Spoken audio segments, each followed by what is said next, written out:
नमस्कार, आपण पाहत आहात आरपीए न्यूज. मुंबईच्या मालाड पूर्व कुराड विभागामध्ये सकाळी 10च्या दरम्यान आपण पाहत आहात इथे एक घर कोसळलेलं आहे. सुदैवाने या घरामध्ये कोणी राहत नव्हतं. जर कोणी राहत असतं तर रात्रभरामध्ये एक मोठी दुर्घटना घडल्यास नाकारता येत नव्हती. आता महानगरपालिकेचे अधिकारी इथे या कामाला लागलेत आणि हा जो नाळा आहे तो या रॅबिटमुळे भरलेला आहे. त्याचं काम मी तुम्हाला दाखवू इच्छितो की इथे महानगरपालिकेचे कर्मचारी अधिकारी देखील आहेत. इथे हे साफसफाईचं काम करतायत. त्यांच्याकडून जाणून घेऊया आता पुढे काय करणार. काय बोलाल, इथे साधारण तुमच्याकडून एक काम चालू आहे, नाळा कोसळलाय. नाल्यात पडलेले सगळं नाला फ्लो करून आम्ही मोकळा करून देतो.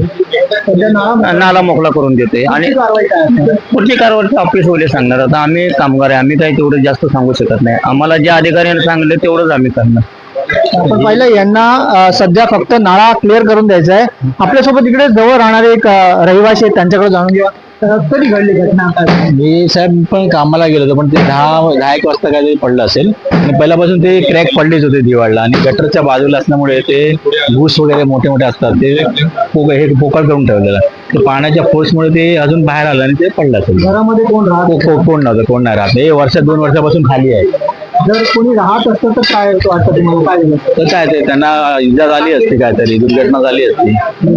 हा, आता हे आमचे लोक पण बाहेर बसून कपडे भांडी घासतात, पण बरं झालं ते आज ते इकडे लांब बसलं होते म्हणून त्यांना लागलं. ते इकडे बसून कपडे वगैरे धुतात तर त्यांना लागलं असतं. त्याची तक्रार कोणाला केली होती का? आधी काय त्यांचे जे घर मालक आहे त्यांना सांगतात, बाकी आम्हाला त्यांच्याशी काय घेणं. त्यांचे रूम आहे ते बघतात, आपण काय करणार. असं पण एक रिडेव्हलपमेंट आहेत, ते होणार आहे, पण ते चाललंय, पण कधी होणार ते काही माहिती नाही. आपल्यासोबत राष्ट्रवादी काँग्रेस पार्टीचे निनादजी आहेत, इकडे वार्ड अध्यक्ष आहेत, त्यांच्याकडून जाणून घ्या. निनादजी, काय बोलाल, हे सगळं प्रकरण काय आहे?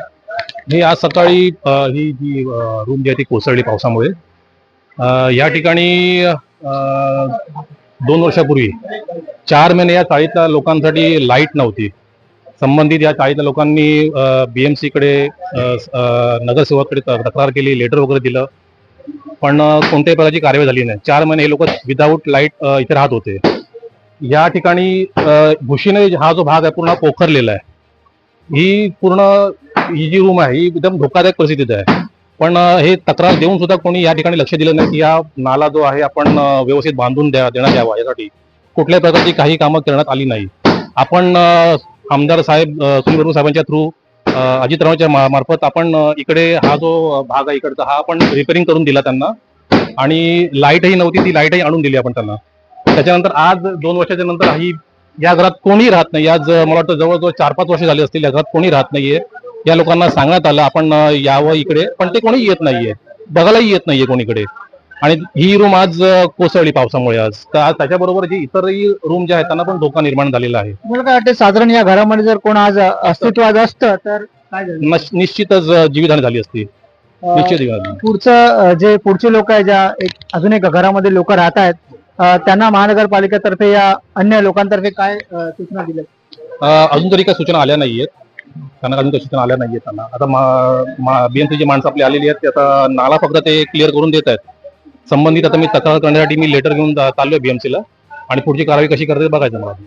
तर आपण पाहिलं मालाडच्या कुराड विभागामध्ये हा जो रमेश हॉटेलचा जवळचा विभाग आहे, हरभजन सिंग बक्षी चाळ म्हणून इकडे आहे. त्या चाळीच्या एका घराला सध्या आपण बघत आहात की हे घर पूर्ण ध्वस्त झालेलं आहे. आजूबाजूचे 2-4 घरं पण ह्याच प्रकारची आहेत. त्यांचं देखील कंडिशन तुम्ही पाहू शकता की एकदम हलगर्जीची आहे, कधीही कोसळू शकतं. पहिला माळा देखील आहे. या जवळपास खूप मोठी एक जीवितहानी होण्याची शक्यता आहे. महानगरपालिकेचे अधिकारी आणि स्थानिक नेत्यांनी यावर लक्ष दिलं पाहिजे. जीवितहानी टाळण्यासाठी काहीतरी योगदान केलं पाहिजे. अशा प्रकारच्या अनेक बातम्या पाहण्यासाठी पाहत राहा RPA news live Mumbai. Cameraman Jayesh Pande सोबत मी राजेश पांडे, मुंबई.